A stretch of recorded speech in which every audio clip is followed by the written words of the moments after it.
പിന്നെ അവർ ഏദോം ദേശത്തെ ചുറ്റിപ്പോകുവാൻ ഹോർ പർവ്വതത്തിൽ നിന്ന് ചെങ്കടൽ വഴിയായി യാത്ര പുറപ്പെട്ടു. വഴി നിമിത്തം ജനത്തിന്റെ മനസ്സ് ക്ഷീണിച്ചു. കണ്ടോ, ഒരു ജയം കിട്ടിയത് ശരിയാണ്, പക്ഷെ അടുത്ത സംഭവിച്ചത് എന്താ? മനസ്സ് ക്ഷീണിച്ചു. ജീവിതത്തിൽ ഒരു നന്മ കിട്ടിക്കഴിയുമ്പോൾ, ഒരു അനുഗ്രഹം കിട്ടിക്കഴിയുമ്പോൾ സൂക്ഷിക്കണം. Praise God. മനസ്സ് ക്ഷീണിപ്പിക്കുന്ന കാര്യങ്ങൾ വരും. ഹല്ലേലൂയ. മനസ്സ് ക്ഷീണിപ്പിക്കുന്ന കാര്യങ്ങൾ വരും. ഇവിടെ എന്ത് ചെയ്തു? വഴി നിമിത്തം ഇവരുടെ മനസ്സ് ക്ഷീണിച്ചു. മനസ്സ് ക്ഷീണിച്ചു കഴിഞ്ഞാൽ മടുപ്പ് കയറും. മടുപ്പ് കയറിയാൽ പിറുപിറുക്കാൻ തുടങ്ങും. മനസ്സിലായോ? പിറുപിറുത്ത് കഴിഞ്ഞാൽ ദൈവകോപം വന്ന് വീഴും. സ്തോത്രം. ഇതൊന്നും അറിയത്തില്ല, ഇതൊക്കെ സ്റ്റെപ്പ് ബൈ സ്റ്റെപ്പായിട്ട് അങ്ങ് പോകുന്നു. അപ്പോൾ മനസ്സ് ക്ഷീണിക്കുമ്പോഴേ എന്ത് ചെയ്യണം? വിട്ടുകൊടുക്കരുത്. അപ്പോൾ സ്തോത്രം. ഹല്ലേലൂയ.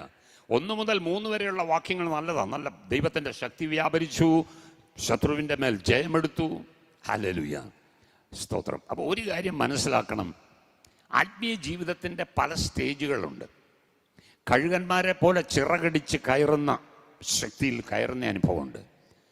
പക്ഷേ ക്ഷീണിച്ചു പോകാതെ നടക്കുന്നത് അനുഭവം കൂടെ നമുക്കുണ്ടായിരിക്കണം. ഹല്ലേലൂയ. സ്തോത്രം. തളർന്നു പോകാതെ ഓടണം, ക്ഷീണിച്ചു പോകാതെ നടക്കണം. ഇത് 3 ഉണ്ടെന്നുള്ളത് മനസ്സിലാക്കണം.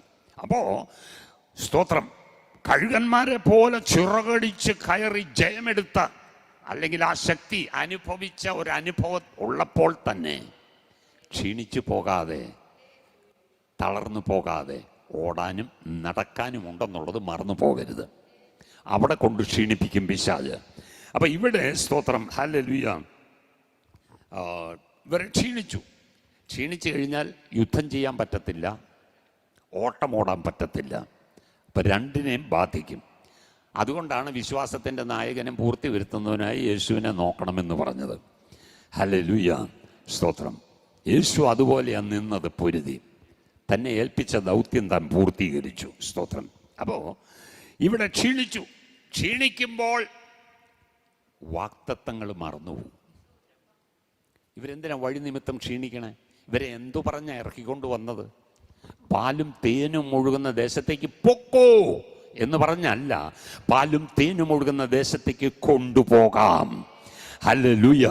ദൈവമക്കളെ, എന്നെ നിങ്ങളെയും ദൈവം വിളിച്ചത് നിത്യതയിലേക്ക് കൊണ്ടുപോകാമെന്ന് പറഞ്ഞ, അങ്ങനെയാണെങ്കിൽ ഇവിടെയുള്ള ഈ മരുഭൂയാത്രയിൽ എന്നെ നിങ്ങളെ ഉപേക്ഷിച്ചിട്ട് പോകുന്ന ദൈവമല്ല, എന്നെ നിങ്ങളെ കരം പിടിച്ചിരിക്കുന്ന ഒരു ദൈവമായിരിക്കുള്ളത്. ഹല്ലേലൂയ.